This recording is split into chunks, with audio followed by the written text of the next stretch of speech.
Baik, oke, oke. Um, baik, kita mulakan acara kebaktian kita di Pine Service kita. Dan untuk lagu pembuka, kita menjemput saudara Bob untuk mengiringkan lagu Aku Jadi Milikmu Ya Tuhan. Dipersilakan saudara Bob. Terima kasih Saudara Roger yang memimpin acara kedua kita. Jadi kita nyanyi nyanyian Aku Menjadi Milikmu, Aku Jadi Milikmu.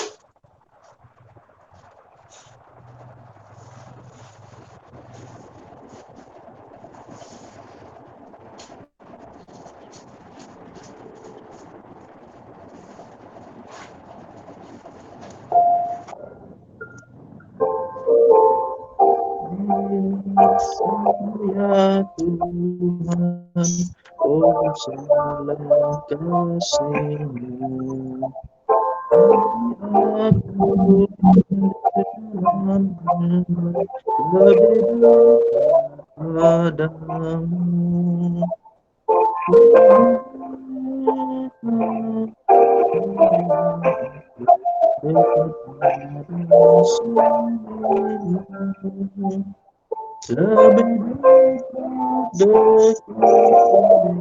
padamu. Dekat pada salibmu, aku dalam pedang oleh keselamatan.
Terima kasih.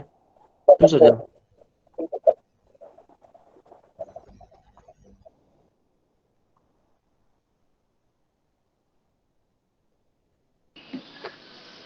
Terima kasih kepada saudara Bob yang telah memimpin kita di dalam lagu pembuka. Baik, untuk meneruskan acara perbaktian kita pada pagi ini, kita menjemput Cik Raveka untuk doa pembuka. Dipersilakan. Oke, mari kita tunduk kepala dan saya pimpin dalam doa. Tuhan, ada Bapa kami yang bertata di kerajaan syurga Tuhan. Pada pagi ini sekali lagi kami memanggil nama Tuhan dan bersyukur kerana kami dapat meneruskan program kami sehingga kebaktian kedua ini Tuhan. Biarlah Tuhan meneruskan memberkati program kami ini dan juga menyertakan Kudus Tuhan untuk bekerja dalam hati dan fikiran kami ini Tuhan, supaya kami dapat menyediakan diri kami untuk menerima firman yang akan dikongsikan oleh saya nanti Tuhan. Biarlah juga Engkau mengurapi bibir yang akan saya gunakan untuk menyampaikan firman Tuhan supaya dapat menyentuh para sahabat saya yang berserta dengan saya pada hari ini Tuhan, untuk sama-sama kami pelajari apa yang Tuhan ingin sampaikan kepada kami Tuhan, sementara kami menunggu kedatangan untuk membuat kedua kali dunia ini Tuhan. Tuhan, banyak perkara yang ingin kami pinta, tapi hanya Tuhan saja yang maha mengetahui. Biarlah ini terjadi menurut kehendak Tuhan. Terima kasih kerana Tuhan mendengar doa ini. Sebab perkara ini saya pinta dan serah melalui nama anak-Mu, Tuhan Yesus Kristus, jadi juru selamat dan penebus kami. Amin.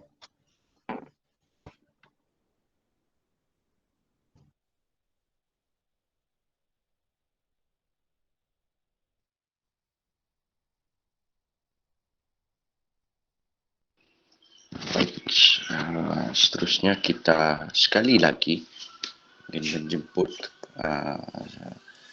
Cik Raveka untuk menyampaikan khutbah beliau pada pagi hari Sabat ini. Dipersilakan.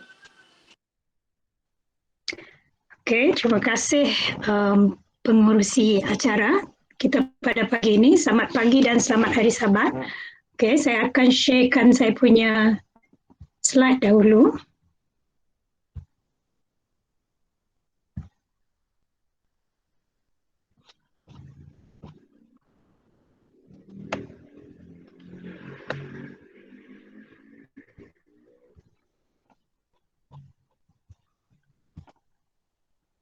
Okey, boleh nampak? Boleh ya?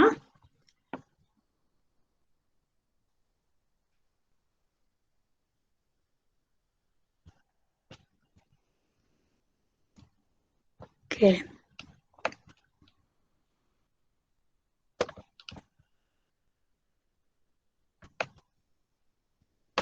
Okey. Jadi selamat pagi dan selamat hari Sabat kepada semua yang berada di sini. Okey, saya ingin mengucapkan terima kasih kepada Pastor Samuel Lee kerana telah memberi peluang kepada saya untuk join the club. Okey, join the club untuk memberikan peluang khotbah lah. Okey. So pada hari ini kita akan membincangkan dan saya kira tema khotbah saya pada hari ini ada kaitannya dengan kita punya pelajaran sekolah Sabat yang baru saja kita pelajari tadilah. Okey. So kalau kita lihat di skrin, okey. Dia tanyakan persoalan kepada kita. Okey, why me? Okey, di dalam sekolah Sabat kita akan ada sesi soal jawab. Okey, dan juga di dalam khotbah, kalau jenis saya jenis yang visual, saya sukakan interaksi bersama saya punya audiens yang mendengar. Okey, supaya saya tahu yang audiens saya itu mendengar secara aktif. Maknanya saya bukan shot sendirilah. Saya tidak bercakap sendiri. Okey, jadi kalau kita lihat pada tajuk ini, why me? Okey, agak-agaknya lah apa yang menyebabkan persoalan ini boleh timbul di dalam kehidupan seseorang. Okey, saya akan point nama lah. Okey, saya tanya saudara Roger. Anda sendiri, bila anda tengok soalan ini, apa sebenarnya yang bermain di fikiran bila kita lihat mengenai tajuk ini?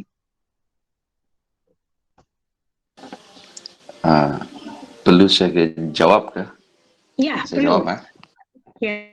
Okey. Why me? Kalau saya disoalkan persoalan ini sekarang, kenapa saya? Kenapa polis ada di depan pintu rumah saya sekarang? Itulah banyak yang bermain di dalam pemikiran kita, lebih-lebih lagi di masa sekarang ini. Lagipun di tempat saya sekarang ni mengalami lockdown, polis pun di depan rumah. Saya nak keluar beli bateri pun tak dapat. Kenapa saya? Itu saja. Itu Okey. Okey, itu saya dengar lelaki. Okey, saya nak tanya pandangan perempuan. Okey, Sis Rachel. Ada di sini, Sis?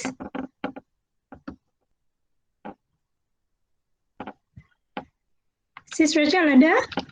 Ada sis. Okey, kalau Sis lah, tengok soalan ni. Kenapa saya?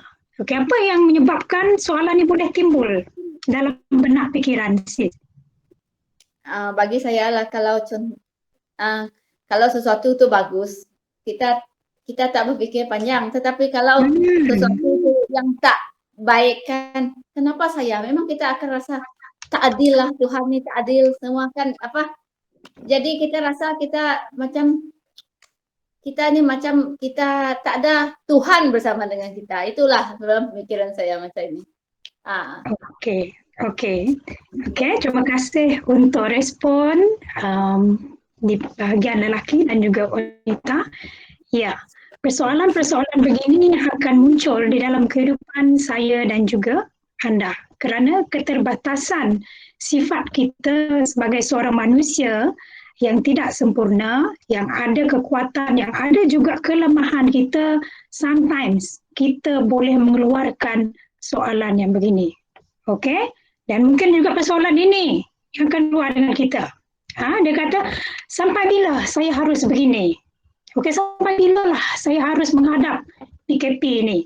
Okey, saya tidak dapat turun bekerja, saya tak dapat nak berjumpa kawan-kawan saya. Okey, saya tak dapat pergi ke sekolah, bagi anak-anak saya tidak dapat mengajar. Okey, bila semuanya akan berakhir? Kita mula bertanya. Okey, dan berapa lama lagi saya harus menunggu? So, situasi ini akan berlaku bila mana seolah-olah kita ini hampir berputus asa bila sesuatu perkara ataupun situasi berlaku dalam kehidupan kita menyebabkan kita sudah tidak lagi ada kesabaran untuk menanggung perkara-perkara yang dikatakan oleh Sis Rachel tadi yang negatif. Jarang kita nak tanyakan kalau saya menang hadiah yang besar, yang mewah dan sebagainya. Saya tak akan tanya kenapa saya. Kita akan tanya, mestilah saya, ini rezeki saya. Kan? Kita tak akan cakap, kenapa saya? Mesti kita akan fokus pada benda yang negatif saja. Kenapa saya? Saya ke yang terpijak tai anjing tadi? Saya rasa kamulah yang pijak tai anjing tadi, bukan saya. Contoh, benda-benda negatif begitu. Okey. Bila berlakunya perkara-perkara yang terlampau menekan kita punya emosi dan juga situasi kita, maka saya akan bawakan hari ini, sebab saya terdengar tadi, saudara Juti dia ada sentuh mengenai isu kesihatan mental, dan saya juga memang sentiasa berdepan dengan sakit-sakit dan juga klien-klien di hospital yang berkongsi mengenai kesihatan mental mereka. Jadi hari ini, saya kongsikan dengan anda semua mengenai statistik lah kadar peningkatan kes masalah kesihatan mental ini dalam kalangan kita. Okey. Kalau kita lihat pada tahun lepas, okey, setiap tahun secara global ataupun secara seluruh dunia lah, hampir 800,000 orang membunuh diri. Ini adalah statistik yang dikeluarkan pada tahun lepas. Okey. Ini tu saya kalau kita lihat berbanding tahun 2019 sebanyak 675 kes, dia hanya turun sebanyak 210 kes saja pada tahun yang lalu. Okey. Dan kalau kita lihat baru-baru ini adalah berita yang dikeluarkan pada 2 hari yang lepas, okey, 1 Julai, 2 kes membunuh diri setiap hari dikeluarkan oleh Sinar Harian. Okey, ini satu kes yang kritikal. Sebab apa? Kalau kita lihat situasi pandemik yang berlaku sekarang, seolah-olah kita tidak dapat melihat bila kesudahannya. Jadi saya rasa topik yang akan saya bawakan pada hari ini agak kritikal untuk saya kongsikan dengan anda semua. Okay, so kita lihat statistik terkini untuk tahun 2021 berdasarkan laporan daripada surat khabar tadi yang dinyatakan oleh pengarah Jabatan Jenayah Bukit Aman, Datuk Seri Abdul Jalil Hassah Hasan. Ini mungkin saudara juti kita dan Uncle Rodwa mungkin dia kenal lah. Okay. So berdasarkan kalau kita lihat pada tahun 2019, dia hanya ada 609 kes saja. Okay. Pada tahun 2020, dia meningkat balik kepada 631. So pada tahun 2021, ini adalah statistik sepanjang bulan Mei sahaja sudah ada 468 kes. Dan kalau kita lihat berdasarkan umur, ada 15 hingga 18 orang, sebanyak 872 orang yang membunuh diri, dan untuk tingkat umur 19-40 tahun seramai 668 orang. Satu jumlah yang besar. Dan kalau kita lihat Argentina, banyak dalam kalangan wanita berbanding lelaki. Dan juga kalau dilihat negeri ini, negeri yang paling tinggi adalah negeri Johor pada tahun 2019 dan 2020, iaitu sebanyak 101 kes. Dan juga masih menjadi negara yang tertinggi pada tahun 2021. Kalau kita lihat statistik dia daripada bulan Januari hingga Mei 2021, iaitu sebanyak 117 kes. Jadi antara punca bunuh diri adalah masalah keluarga, tekanan perasaan, dan juga masalah kewangan. Tambah-tambah lagi kalau dalam keadaan pandemik sekarang ini, banyak yang mungkin terpaksa berhenti kerja ataupun dikurangkan pendapatan disebabkan oleh perintah-perintah yang dikeluarkan oleh pihak kerajaan bagi mengekang penularan COVID-19 kita ini. Antara kaedah yang digunakan untuk kes bunuh diri ini adalah, pertama sekali paling popular adalah dia menggantung diri, iaitu sebanyak 75.1%, terjun bangunan, sebanyak 13.6%, dan juga minum racun, 5.7% lah. Itu adalah kita lihat betapa kritikal, bagi saya yang adalah satu situasi yang kritikal berlaku kepada masyarakat kita zaman sekarang, yang kita kata kita sebagai masyarakat juga, kita tidak mungkin boleh terlepas daripada mungkin ada di antara kenalan kita yang terkena benda-benda begini. Sebab itu kalau lihat Kementerian Kesihatan, telah menerima sebanyak 109,000 kes panggilan yang berkaitan dengan masalah psikologi lah. Jadi perkara-perkara begini adalah sesuatu perkara yang memang memberikan penanganan yang hebat kepada masalah psikologi masyarakat. Kalau kita lihat daripada 1 Januari, 18 Jun hingga 18 Jun lalu, berlaku peningkatan panggilan iaitu sebanyak 122,328 panggilan, iaitu meningkat sebanyak 89.4% adalah berkaitan. Sebab itu kalau di Hospital Sibu kita sudah buka talian 24 jam. 24 jam itu bermaksud 24/7 lah. Maksudnya setiap hari memang kita on talian untuk mereka yang berhubung jika ada berlaku isu-isu gangguan dari segi psikologi ini. So ini sebelum kita pergi dengan lebih lanjut kepada isi ataupun intipati khutbah saya akan bercerita dan berkongsi sedikit mengenai kisah seorang lelaki yang bernama Gary. Ini adalah sebuah kisah benar lah. Gary ini impian yang paling besar dalam kehidupan dia adalah dia bercita-cita untuk travel secara solo. Kalau mungkin saya berangan-angan, saya nak pergi Maldives, nak pergi bercuti, tengok dia punya pantai cantik kan. So Gary ini impian dia nak pergi Gunung Sahara. Dan kita tahu keadaan Gurun Sahara itu bagaimana dia punya keadaan gurun yang sangat panas, yang sangat kata orang jika tidak ada bekalan yang mencukupi, kita mungkin boleh mati di sana. Jadi Gary ini dia merasa happy bila mana dia punya impian seumur hidup dia untuk pergi travel solo di Gurun Sahara ini. Dia dapat pergi 3 minggu lebih awal daripada yang sepatutnya dia dijadualkan lah. So masa dia tiba di gurun itu, dia datang lengkap dengan package lah. Okey. Lengkap dengan package maknanya dia ada tour guide. Ada orang yang bersama dengan dia, pemandu pelancong. Dan dia ada kenderaan di situ, dia bagi dia camel ataupun unta. Dan juga dia bawa banyak bekalan makanan bersama-sama dengan dia. Okey. Sehinggalah pada satu malam, okey, ini malam pertama ni, bayangkan, excited pada malam pertama, dia tidur.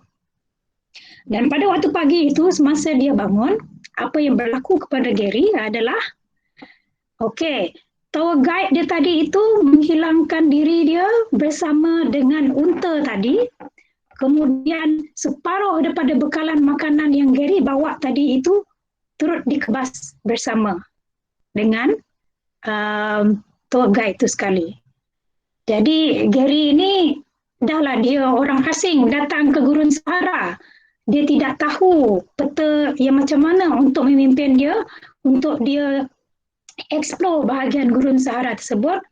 Dan dalam masa 2 minggu, Gary terpaksa survive dengan bekalan makanan yang semakin hari semakin berkurang. Jadi apa yang berlaku pada Gary? Dalam masa 2 minggu itu, bekalan makanan dia pun sudah semakin habis dan akhirnya Gary rebah. Okey, dia rebah. Dia jatuh tersungkur di atas Gurun Sahara yang sangat panas. Okey, dan pada waktu itu Gary mulai memikirkan sesuatu perkara yang sebelum ini dia fikirkan benda itu tidak penting. Okey, kita tahu dalam keadaan itu dia tidak ada makanan, dia tidak ada air. Apa yang berlaku pada waktu itu, kulit dia sudah terbakar. Okey, dia sangat dehydration, terhidrasi lah. Maknanya dia sangat-sangat dalam kesakitan, bibir dia sudah merekah, dan apa yang paling dia perlukan waktu itu adalah hanyalah seteguk air saja sudah cukup untuk membuang segala kesakitan yang Gary lalui pada waktu itu. Okey, sekarang ini itu kisah Gary. Okey, sekarang ini saya ingin membawa anda semua, okey, menggunakan daya imajinasi. Okey, kalau bagi yang tak dapat nak menggunakan imajinasi anda, okey, boleh pejamkan mata. Okey, kita pejamkan mata dalam masa 2 minit saja.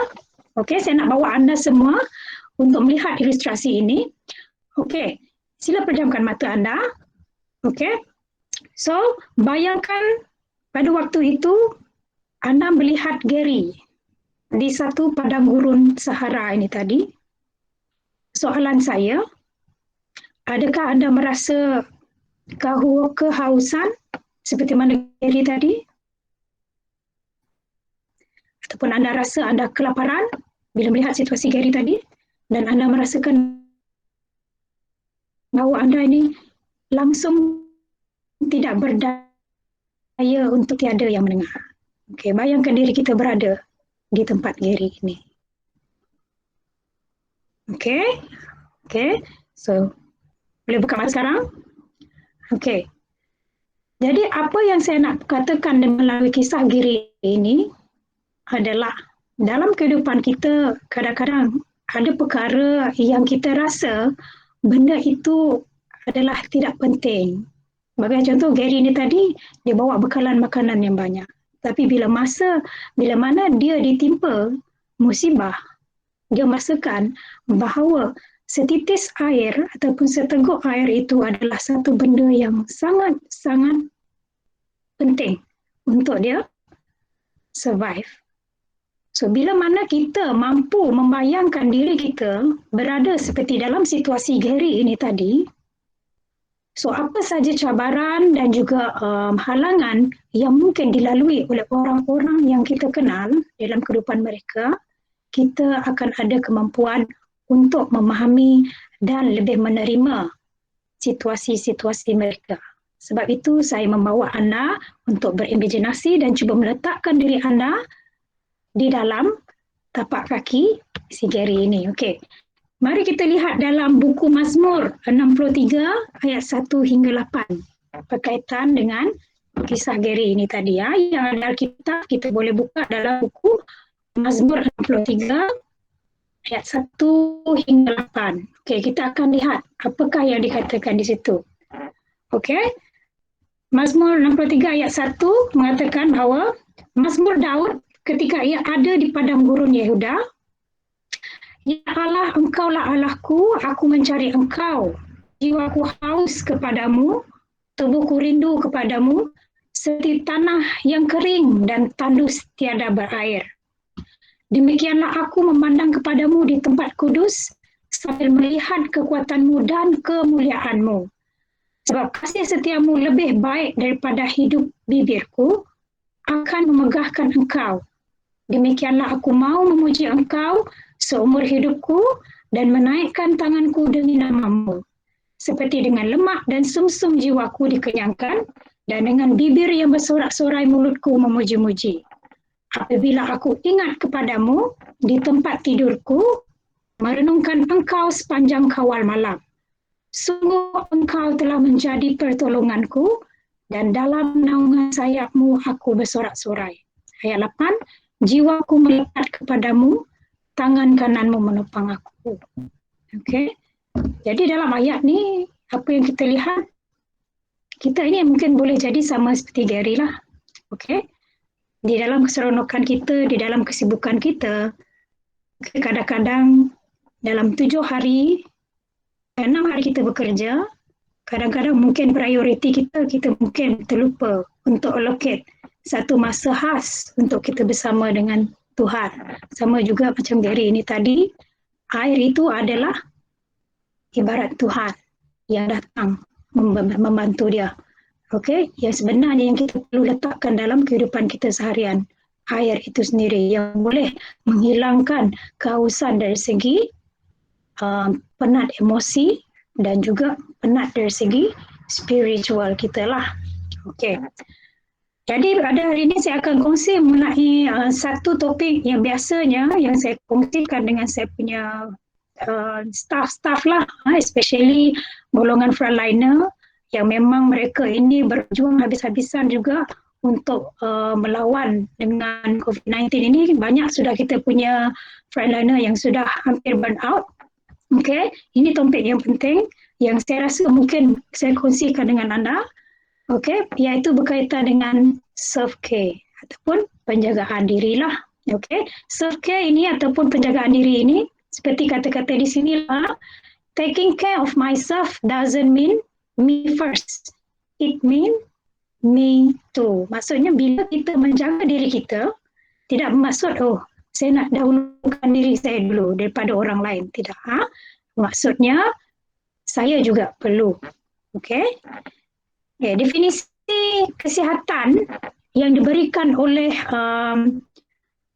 Organisasi Kesihatan Sedunia, World Health Organization, dia mendefinisikan kesihatan itu sebagai kemampuan individu, keluarga dan masyarakat untuk mempromosikan kesihatan, menjaga penyakit, menjaga kesihatan dan mengatasi penyakit dan ketidakupayaan dengan atau tanpa sokongan penyedia penjagaan kesihatan. Nah, ini definisi self-care tadi. Maknanya anda mampu untuk menjaga diri anda dengan baik tanpa bantuan daripada nurse, daripada doktor, daripada orang-orang di luar lah. Kita sendiri boleh jaga diri kita. Okey. Self-care adalah apa sahaja yang anda lakukan untuk menjaga diri anda agar anda dapat kekal sihat dari segi fizikal, mental dan emosi. Okey. Okey, kata seorang psikologis, dia kata self-care is anything that you do for yourself that feels nourishing. That can be something that's relaxing or calming, or it can be something that is intellectual or spiritual or physical or practical or something you need to get done. Maknanya penjagaan diri ini adalah sesuatu yang kamu buat untuk diri kamu, yang akan membantu diri kamu menjadi lebih tenang, lebih relax. Okey. Sebab apa tuan-tuan dan puan-puan, saudara-saudari saya di sini, penat secara fizikal adalah berbeza bila kita penat dari segi mental dan juga emosi ataupun spiritual kita. Berbeza, dia tidak sama. Okey. Self-care isn't selfish. Penjagaan diri adalah bukannya anda mementingkan diri anda sendiri. Tidak. Jadi hari ini saya akan kongsikan beberapa jenis self-care yang mungkin anda boleh semak dalam diri anda sendirilah. Okey. Kalau kita lihat di sini dia ada bagi 8 jenis self-care, types of self-care, iaitu pertama kita lihat secara fizikal. Okey, secara fizikal ini penjagaan diri secara fizikal adalah maybe dari segi kebersihan diri kita, hygienity kita, ataupun dari segi ada tak kita buat aktiviti beriadah. Sebagai contoh, kalau cakap, oh dulu saya rajin bersenam, jogging di track di sini, saya boleh pusing 10 kali pusingan tanpa henti. Tapi memandangkan PKP, saya sudah tidak dapat berlari, sudah di taman dekat sini. Jadi kita mungkin boleh fikirkan apakah aktiviti riadah yang bersesuaian dalam tempoh kita berdepan dengan PKP. Ada saya tengok church member kita, dia buat workout di rumah sendiri kan, ada yoga mat dia, okey, dia buat tarian yang viral dekat TikTok kalau saya tak silap, apa tak nama tu, untuk kempiskan perut dan sebagainya. Itu pun salah satu daripada cara untuk dia menjaga diri dia. Okey, dan juga menjaga diri dari segi fizikal adalah melalui pemakanan yang kita ambil, makanan sihat yang kita ambil. Okey, kalau tak dapat nak berjalan di luar rumah, mungkin kita boleh, saya tanya kakak saya, macam mana saya nak berlari di dalam rumah? Dia kata, lah aku lari je lah daripada orang tamu pergi dapur. Kamu buat 2-3 kali pusingan. Dia bagi tahu begitu dengan saya.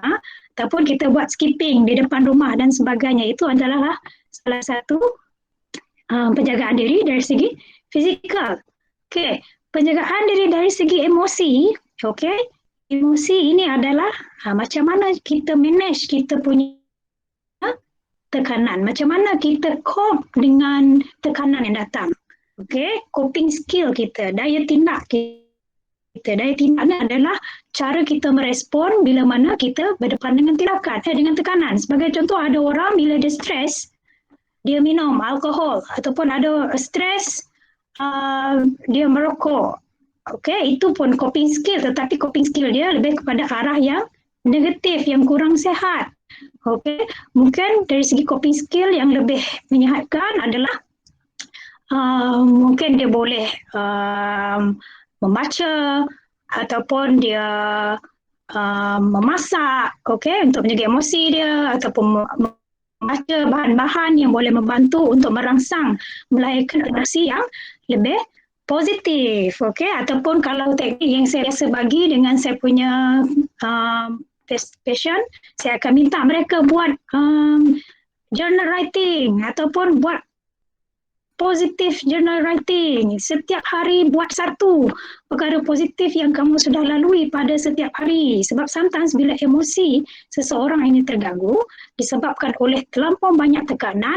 Kalau kita lihat situasi PKP sekarang ini, bila mana rutin harian kita sebelum ini kita pukul 8.05 pergi kerja, ataupun bagi cikgu pukul 7, pukul 1 ataupun pukul 3 petang balik di rumah kan.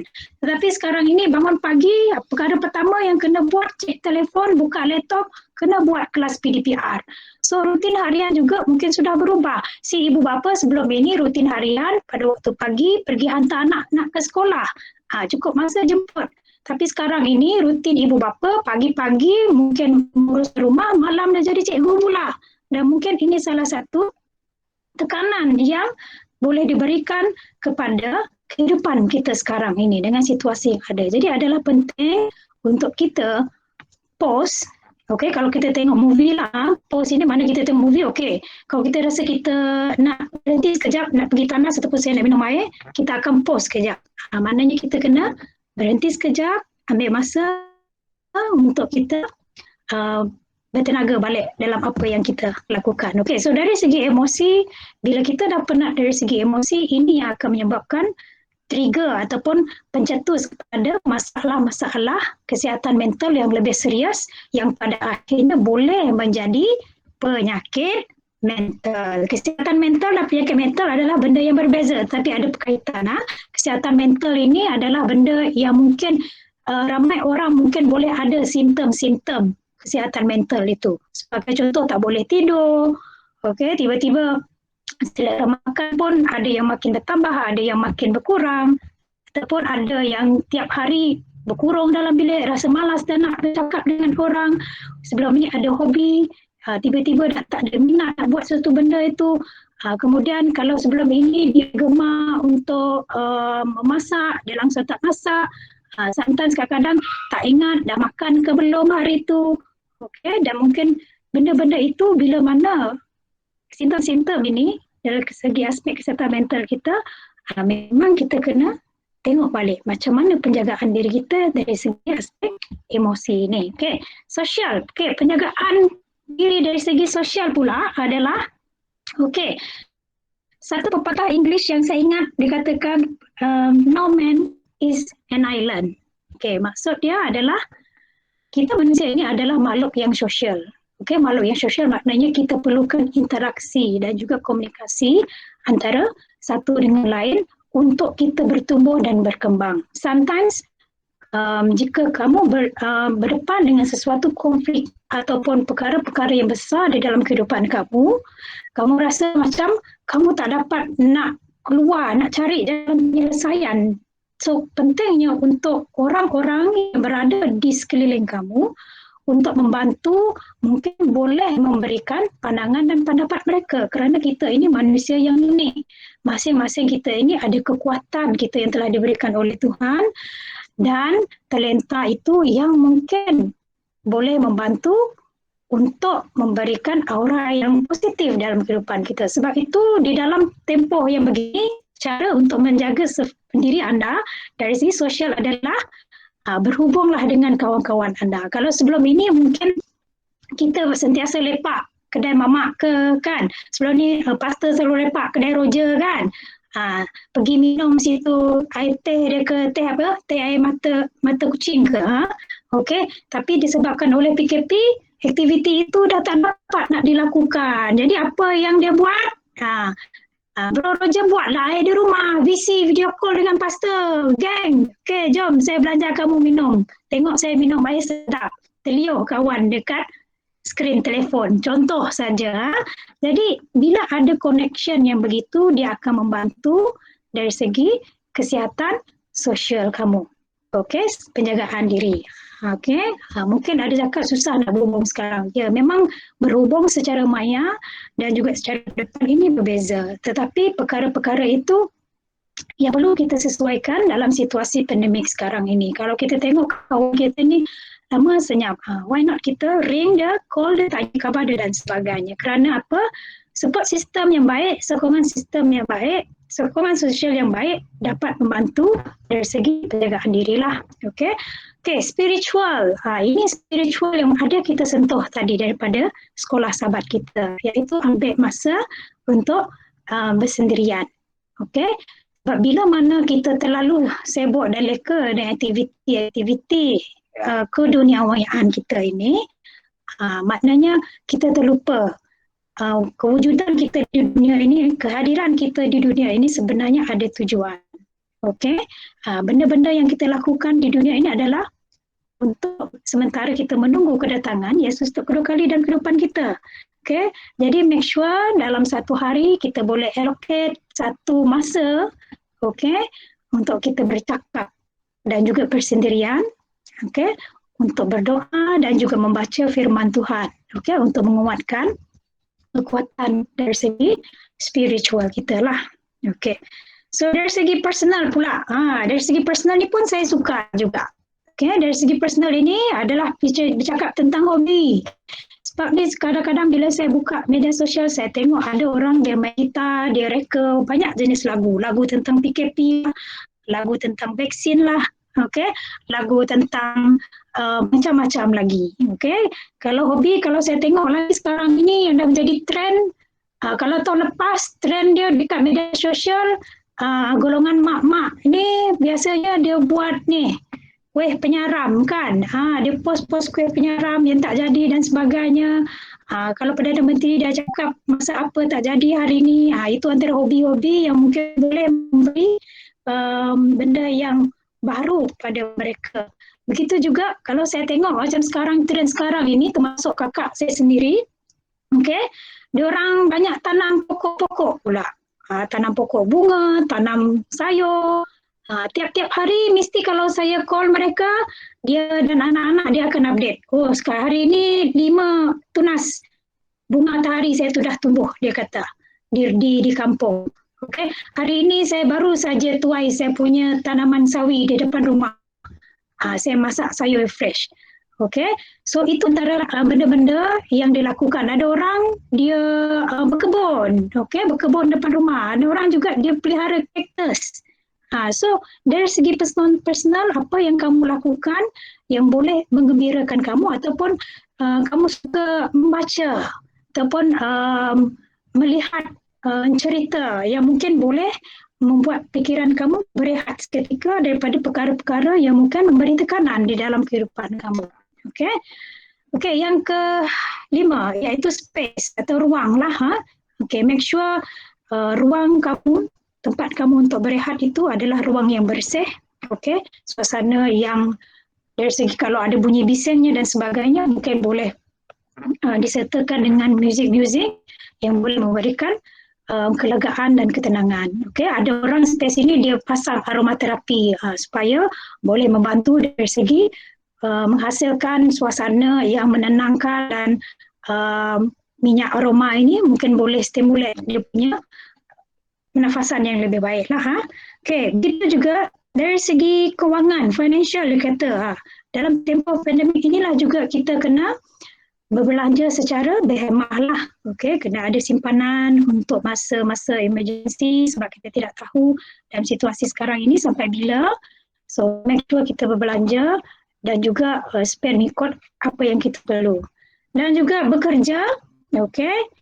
Yang bekerja ini, especially yang bekerja dari rumah, anda perlu untuk manage balik masa yang sesuai untuk anda bekerja. Ada, kalau saya tengok ada di antara guru-guru dia buat kelas, kalau dia tak sempat buat waktu siang, dia buat kelas pada waktu malam bersama dengan para pelajar dia. Okay?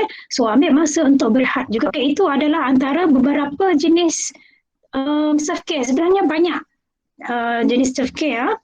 So hari ini saya kongsikan kenapa pentingnya self-care ini kepada kita. Pertama, dia untuk membantu kita mengurang dan menguruskan tekanan. Okay. Kedua, untuk meningkatkan sistem imunisasi dan juga daya tahan badan kita. Okay, ada yang disebut oleh saudara Juti tadi, bila kita tak cukup rehat, sebab ada satu kajian saya baru terbaca pada pagi ini, ada satu kes seorang lelaki bila mana dia tidak tidur selama 11 hari untuk melayan Liga Eropah selama 11 hari. Jadi dia meninggal. Okay. Mungkin dia ada itulah maknanya penyakit lain yang mana dia ini seorang perokok dan juga peminum arak yang tega. Itu mungkin salah satu punca juga. Sebab apa? Otak kita manusia ini dia perlukan rehat lah. Kalau ikutkan itu kita punya rehat yang cukup, tidur pada waktu malam, jam yang cukup adalah selama 7 hingga 9 jam.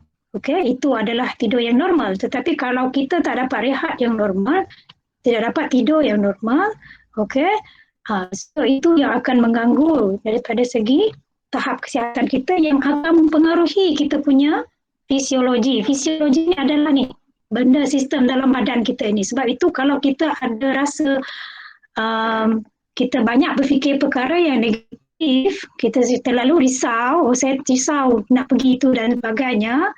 Okay, bila kita rasa kita risau, kita fikir kita takut, automatik fisiologi kita akan beri respon. Kita akan ada palpitation ataupun degupan jantung kita akan jadi laju, kita akan berpeluh-peluh, kita akan rasa sesak nafas. Itu adalah fisiologi. Sebab itu dari segi psikologi apa yang anda fikirkan boleh bagi kesan kepada fisiologi anda. Sebab itu bila tak cukup tidur, tidak cukup rehat, emosi juga boleh terganggu. Saya ada satu klien bila mana dia terlampau tertekan sampai dia tak ingat jalan rumah, nak balik rumah dia. Okey, sampai ada dia cakap kain dia masukkan dekat dalam bahasa Bidayuh saya cakap mangkuk tandas tu jalung zaman. Dia letak pakaian dia dekat mangkuk tandas, ingatkan itu washing machine. Nampak tak macam mana otak kita ini bila dia dah huru hara tadi tak cukup rehat, dia akan mengganggu sistem badan kita lah. Okay, sebab itu penjagaan diri ini sangat penting untuk bantu untuk dia refresh balik badan kita ini. Okay, dan juga untuk meningkatkan produktiviti kita. Bila kita sihat, cergas, kita dapat rehat yang cukup, kita sihat dari segi fizikal, emosi, spiritual kita, semuanya kita jaga dengan baik, maknanya kita akan lebih produktif melakukan benda lah. Keyakinan diri kita juga bagus. Datanglah ribut taifan menyerang kita punya kehidupan pun, ini analogi lah. Hanya datanglah begitu banyak tekanan pun dalam kehidupan kita, tetapi bila kita dapat menjaga kesihatan diri ataupun penjagaan diri yang baik, kita boleh cope ataupun kita boleh atasi dengan baik. Dan juga terakhir adalah kesejahteraan fizikal, mental dan emosi yang lebih baik lah, dikatakan oleh Brigitte Courtney, Wellness Council of America, WellCore. Okay, so itu adalah secara ilmiahnya apa itu self-care. Okay, sekarang kita akan lihat self-care in the Bible, which is sudah disentuh sedikit di dalam pelajaran, bukan sedikit sebenarnya, sudah sentuh banyak dalam pelajaran sekolah sahabat kita tadi. Okay, kita akan lihat, ini yang tadi pertama kali Ornel sebut, satu hari untuk berehat dan telah dikuduskan kepada kita, iaitu hari Sabat lah. Okay, kita boleh buka dalam buku Kejadian 2 ayat 2 hingga 3. Ketika Allah pada hari ke-7 telah menyelesaikan pekerjaan yang dibuatnya itu, berhentilah ia pada hari ke-7 dari segala pekerjaan yang telah dibuatnya itu. Lalu Allah memberkati hari ke-7 itu dan menguduskannya, kerana pada hari itulah ia berhenti dari segala pekerjaan penciptaan yang telah dibuatnya itu. Kalau tadi ini adalah bukan cadangan, tetapi ini adalah satu perintah untuk kita beristirahat. Maknanya Tuhan itu memang dah tahu makhluk ciptaan dia ini, manusia ini perlukan rehat. Okay, perlu untuk kita jaga diri kita. Okay, Matius 11 ayat 28. Marilah kepadaku semua yang letih lesu dan berbeban berat, aku akan memberi kelegaan padamu. Okey, rehat yang sejati bila mana kita serahkan segala kesusahan kita dan sebagainya kembali kepada Tuhan, dia akan memberikan kelegaan kepada kita. Okey, itu dari segi fizikal lah kita lihat sini ya. Okey, rehat satu hari peruntukan. Sebenarnya kita lihat, okey, menjaga pemakanan dengan makanan yang sihat. Contohnya kita lihat kisah Daniel dan juga rakan-rakannya. Okey, bagaimana penjagaan diri itu sangat penting. Daniel 1 ayat 8. Daniel berketetapan untuk tidak menajiskan dirinya dengan santapan raja dan dengan anggur yang biasa diminum raja. Dimintanya lah kepada pemimpin pegawai istana itu supaya ia tak usah menajiskan dirinya. Okey, so kita cerita Daniel ni sangat popular lah. Okey, yang mana dia sangat menjaga diri dia. Kerana dalam 1 Korintus 3:16, tidak tahukah kamu bahawa kamu adalah bait Allah dan bahawa roh Allah diam di dalam kamu. Sebab itu penting untuk saya dan juga anda semua untuk kita jaga diri kita lah. Jaga dari segi fizikal, mental, emosi, spiritual kita. Okey, ini juga ada disentuh tadi. Okey, masa untuk bersendirian yang mana Yesus gunakan untuk dia berdoa. Lukas 5:16, akan tetapi ia mengundurkan diri ke tempat-tempat yang sunyi dan berdoa. Markus 6 ayat 31, lalu ia berkata kepada mereka, marilah ke tempat yang sunyi supaya kita sendirian dan beristirahatlah seketika. Kalau kita tengok ayat Alkitab tu dia letak tanda seru di belakang. Maknanya itu adalah satu ayat penegasan. Rehat kamu. Samuel sudah lagi kamu bekerja. Cukup hari ke-7 kamu kena rehat. Saya nampak muka pastor je daripada skrin. Yang lain tutup kamera kot. Okey, datang dan pergi sehingga makan pun mereka tidak sempat. Nampak tak? Yesus sendiri menekankan kepada anak-anak murid dia untuk berehat. Sebab apa? Kita punya badan ni ada limitasi. Bila kita tidak dapat rehat yang secukupnya, nampak jarau. Okey, nanti saya sebut nama kamu. Okey, dan juga sislikan. Okey, so maknanya bila badan kita ni overuse, dia macam kereta lah. Enjin kereta bila kita terlampau pakai terlalu lama, dia akan overheat. So dia akan rosak. So bila dia sudah rosak, itu yang akan menyebabkan kereta itu tak dapat digunakan. Sama juga dengan badan kita manusia. Bila mana kita terlalu, bukan lagi tired, dia gunakan perkataan Inggeris exhausted. Itu yang penat, yang tahap gaban lagi, bukan tahap dewa lagi tu, tahap gaban yang betul-betul penat. That kind of moment kita perlu pause, take a deep breath, kita perlu berehat untuk kita recharge balik badan kita. Okay, Markus 1 ayat 35. Okay, pagi-pagi benar waktu hari masih gelap, ia bangun dan pergi keluar. Ia pergi ke tempat yang sunyi dan berdoa di sana. Okay, so ini adalah zikir yang Yesus sendiri buat. Okay, maknanya kita perlu belajar daripada apa yang diberikan di dalam Alkitab ini juga. Okay. Seterusnya kawalan emosi. Okay, kita lihat, kita tahu kisah Nabi Ayub ini, saya senaraikan beberapa contoh sajalah. Sebenarnya banyak sebenarnya. Kalau saya senaraikan lebih mungkin cukup hari ini, mungkin dia sampai episod sampai minggu depan pun tak habis. Okay, satu, kalau kita lihat apa yang berlaku kepada Ayub adalah pertama, kematian anak-anak dia. Okey, jadi apa yang Ayub respon bila mana dia ini berdepan dengan tekanan, macam mana dia manage dia punya emosi. Dia cakap di sini Ayub 1 ayat 20-21, maka berdirilah Ayub lalu mengoyak jubahnya dan mencukur kepalanya, kemudian sujudlah ia dan menyembah, katanya. Dengan telanjang aku keluar dari kandungan ibuku, dengan telanjang juga aku akan kembali ke dalamnya. Tuhan yang memberi, Tuhan yang mengambil, terpujilah nama Tuhan, kata dia. Okey, dia tidak ada cakap, alah Tuhan ni kenapa kau bagi macam ni, aku sudah ikut apa yang kamu mahu, tetapi ini pula yang kamu balas. Buat baik dibalas baik, buat jahat dibalas jahat, tetapi ini aku buat baik dibalas begini. Tidak. Ayub tidak ada mengeluh, tetapi dia tetap juga mengawal emosi dia dengan dia kata terpujilah nama Tuhan. Walaupun kalau kita lihatlah, kalau saya tanya secara peribadi, ibu-ibu yang ada dalam kita punya Google Meet hari ini, andai kata bila berlaku perkara buruk ataupun anak kita jatuh sakit pun, apa agaknya yang kita rasa? Mesti kita rasa susah kan? Makan tak lalu, mandi tak basah kan? Sebab apa? Kita terlalu risaukan anak-anak kita. Tetapi Ayub bagaimana? Diserahkan semuanya kepada Tuhan. Okey. Selepas itu, bukan itu saja yang kena pada Nabi Ayub. Okay, penyakit kulit, bara yang busuk dari telapak dia, telapak kaki saya rasanya. Okay, Ayub 2 ayat 9 dan 10. Maka berkatalah isterinya kepadanya, masih bertegunkah engkau dalam kesalehanmu? Kutukilah Allahmu dan matilah. Dia cakap macam tu. Memang makan dalam ni. Kalau kata orang sekarang ni, ini pasangan yang kita hidup semati, dia cakap benda yang begitu, bukan menyokong kita, tapi dia makin pijak kita. Sangat hebat ujian diberikan ataupun cabaran Ayub ini. Tetapi jawab Ayub kepadanya, engkau ni berbicara seperti perempuan gila. Kalau bahasa muda, kau ni gila ke? Gitulah. Apakah kita mau menerima dari Allah tetapi tidak mau menerima yang buruk? Dalam kesemuanya itu, Ayub tidak berbuat dosa dengan bibirnya. Okey?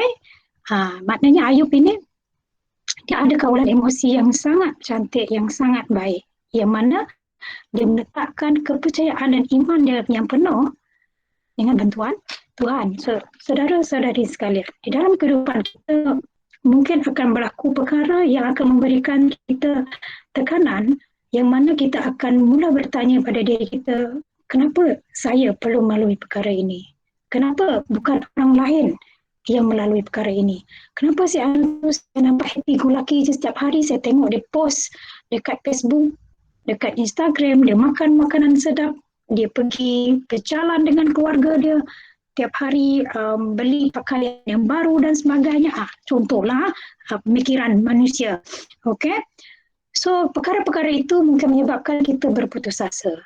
Tetapi walaupun kita rasa kita ini adalah individu yang mungkin tidak berdaya, dan mungkin juga kita rasa kita tidak ada kekuatan untuk keluar daripada percubaan ini, kita perlu ingat satu perkataan yang Tuhan katakan kepada kita, saya dan juga anda, kita adalah anak-anak Tuhan yang sangat berharga.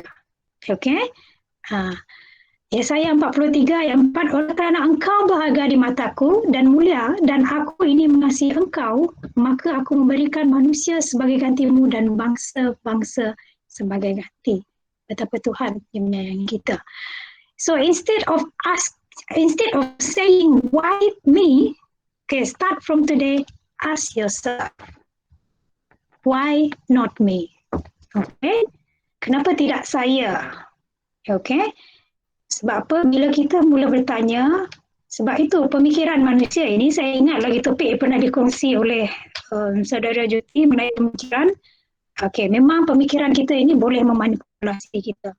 So bila kita pada saat ini kita mula belajar untuk mengawal pemikiran kita reframe ataupun kita ubah balik pemikiran kita, daripada bertanya kenapa benda itu perlu berlaku pada saya, kita tanya, ya kenapa tidak saya? Maksudnya kita akan membantu diri kita lebih menerima segala apa yang berlaku ini dengan hati yang baik, dengan hati ataupun kerelaan yang orang kata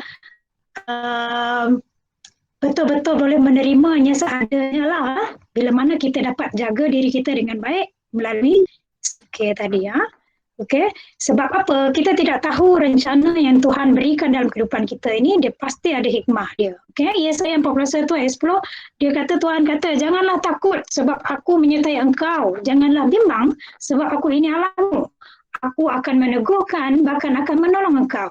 Aku akan memegang engkau dengan tangan kananku yang membawa kemenangan. Ini adalah janji. So, lepas ini akan ada beberapa ayat Alkitab mengenai janji-janji Tuhan yang bila kita spend masa setiap hari untuk melihat janji-janji Tuhan ini, segala ketakutan, segala kerisauan kita itu tadi, dia akan hilang.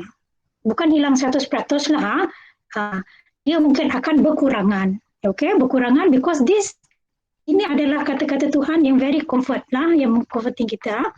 Yesaya 55 ayat 8, sebab rancanganku bukanlah rancanganmu dan jalanmu bukanlah jalanku. Demikianlah firman Tuhan. Apa yang kita mahu kadang-kadang mungkin tidak jadi semana yang kita mahu. Okay? Tetapi ingat, itu satu adalah rancangan Tuhan, bukan rancangan kita. Amsal 3 ayat 5 hingga 6, percayalah pada Tuhan dengan segenap hatimu dan janganlah bersandar kepada pengertianmu sendiri.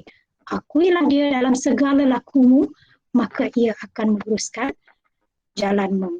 Okey. Okey, ayat terakhir 28 ayat 28, kita tahu sekarang bahawa Allah bekerja dalam segala sesuatu untuk mendatangkan kebaikan bagi mereka yang mengasihi Dia, iaitu bagi mereka yang terpanggil sesuai dengan rencana Allah. Ingat okey, bila kita rasa penat, kita rasa dah tak berdaya, jangan lupa untuk sayangi diri kita, jaga diri kita baik-baik mengikut jenis-jenis penjagaan diri yang sudah saya kongsikan tadi. Yang sebenarnya kita serahkan kepada Tuhan. Saya ingin kongsikan satu video. Saya akan tutup ini dulu. Saya kongsikan satu video. Okey, sebagai penutup saya punya khotbah.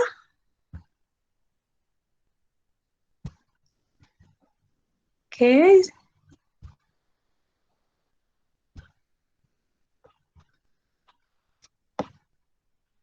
Hi, I'm Anna.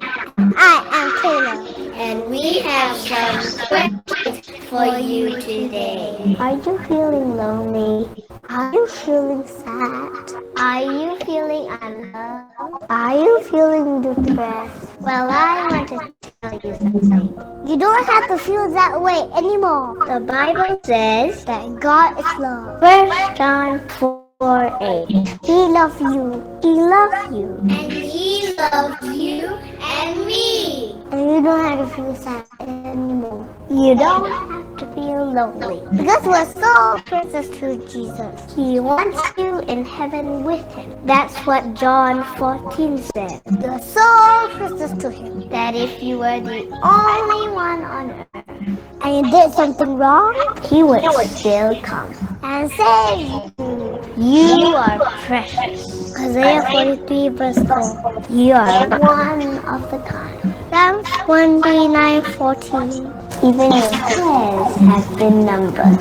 Matthew 10:30. And you are loved. John 3:16. That's God's label of you. Don't let anyone tell you otherwise. Don't allow anyone to tell you that you are worthless. Because you were redeemed with the precious blood of Jesus. 1 Peter chapter 1, 18 and 19. So today, don't forget who you are. Don't forget how precious you are.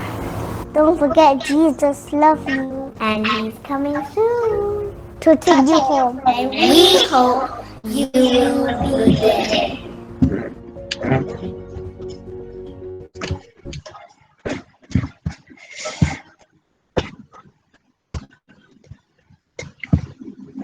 Okey, sebentar ya.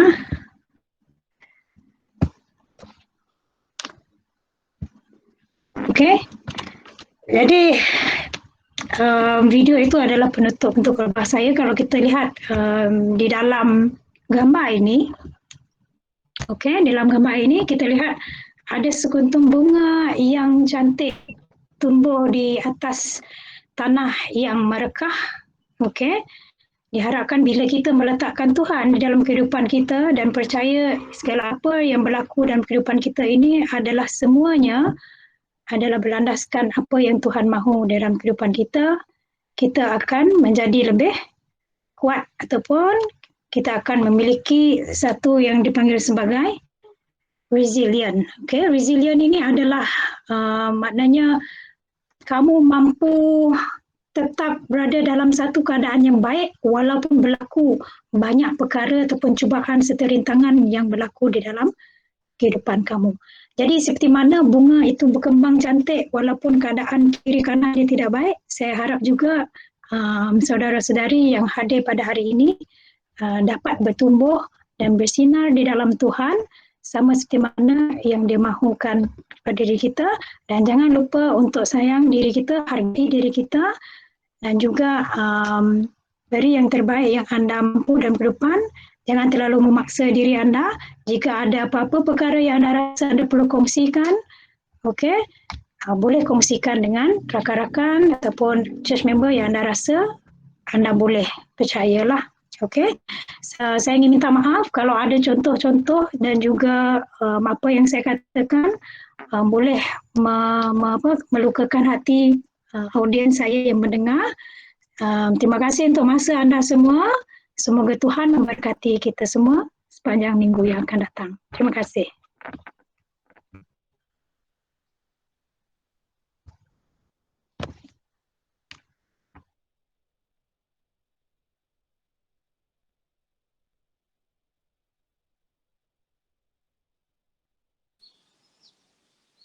Amin.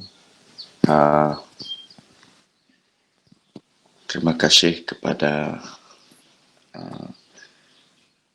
Cik Rebecca atas perkongsian yang boleh dikatakan praktikal yang boleh kita lakukan setiap hari di dalam kehidupan kita selepas ini. Boleh kita praktikkan di dalam kehidupan kita. Baik, untuk lagu penutup khotbah kita pada hari Sabat ini, sekali lagi kita akan menjemput Cik Rebecca untuk menyampaikan lagu ini. Hari ini kurasa dalam jiwaku. Sekali lagi saya ingin mengucapkan terima kasih atas khotbah yang boleh dikatakan praktikal untuk kita semua, untuk kita lakukan dan sematkan di dalam kehidupan kita sehari-harian. Baik, dipersilakan. Okey, video lagu ini akan disampaikan melalui rakaman video lah yang akan dimainkan oleh pastor. Okey, lagu ini dia berketepatan dengan apa yang kita mahu pada hari ini lah, iaitu hanya di dalam Yesus saja kita akan menemukan damai yang sejati lah.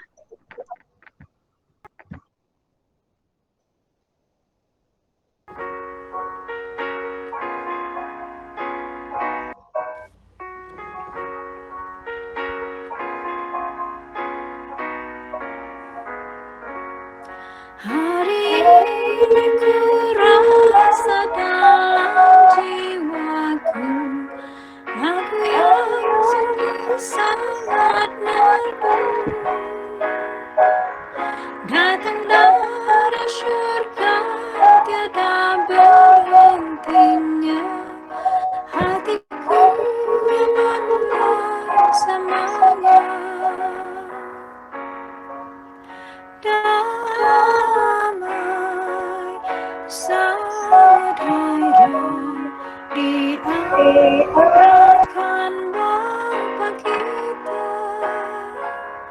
Jiwaku selalu pun disegarkan dalam kasih-Nya ku pinta. Sangat indah ku rasa damai yang hairan dalam jiwaku amat tenang.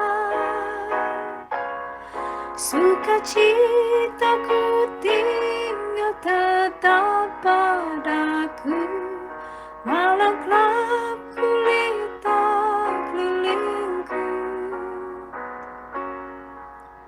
Damai sangat hairan dianugerahkan Bapa kita. Jiwaku selalu pun disegarkan dalam kasih-Nya ku pinta. Aku lari sekarang pada ribaannya, tempat mana aman sentosa. Dari kesusahan dipeliharakannya, dan jiwaku gemar ku rasa. Damai sangat hairan dianugerahkan Bapa kita. Jiwaku selalu pun disegarkan dalam kasih-Nya ku pinta. Bila Yesus Tuhan datang menjemputkan segala umat-Nya yang setia, aku harap serta milik-Nya nyanyikan lagu syurga yang amat indah. Damai sangat hairan dianugerahkan Bapa kita. Jiwaku selalu pun disegarkan dalam kasih-Nya ku pinta. Hai jiwa yang penat karena tanggungan berat, jangan bimbang lagi kau rasa. Datang pada Tuhan serta terima rahmat, sungguh Engkau amat sentosa. Damai sangat hairan dianugerahkan Bapa kita. Jiwaku selalu pun disegarkan dalam kasih-Nya ku pinta.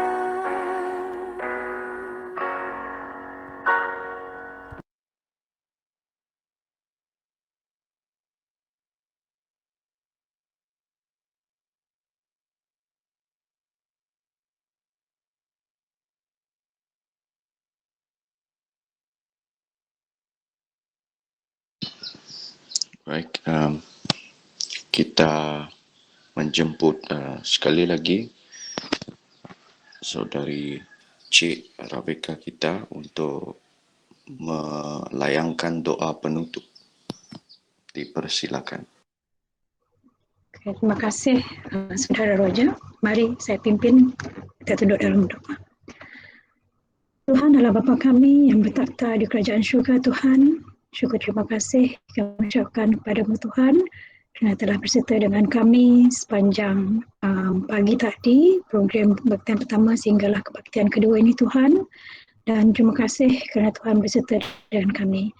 Begitu juga Tuhan, di dalam situasi sekarang Tuhan, kami tahu ada di antara kami ini dan diri saya sendiri juga Tuhan, banyak cabaran dan dugaan yang perlu kami lalui Tuhan, tetapi Tuhan berjanji bahawa Tuhan akan sentiasa berserta dengan kami Tuhan. Dan biarlah kiranya kami di sini memegang janji tersebut dan dapat memberikan satu kedamaian kepada diri kami ini.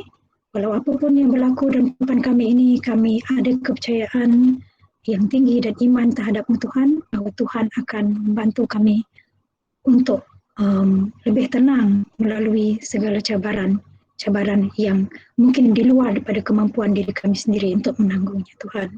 Dan saya juga berdoa Tuhan, biarlah Tuhan terus memimpin kami untuk minggu yang akan datang Tuhan, daripada hari Isnin dan sehingga hari Sabat dan minggu yang akan datang, supaya segala perkara yang kami lalui Tuhan dapat berjalan dengan lancar dan dapat kami uruskan dengan baik dengan campur tangan dan juga penglibatan Tuhan dalam kehidupan kami.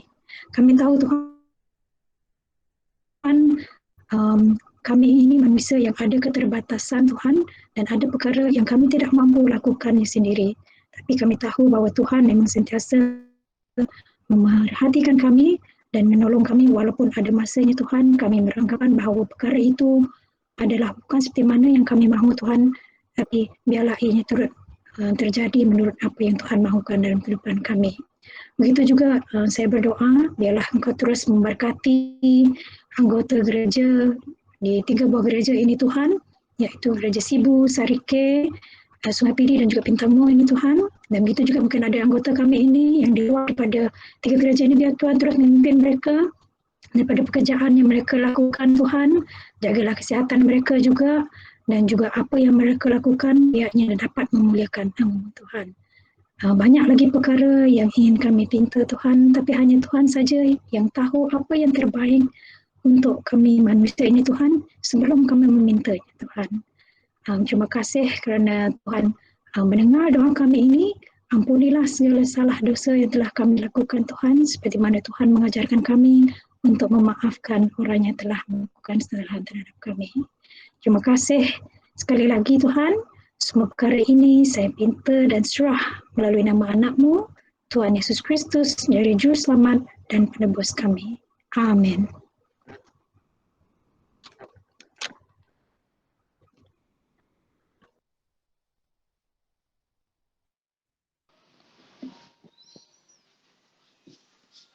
Selamat hari Sabat kepada kita semua.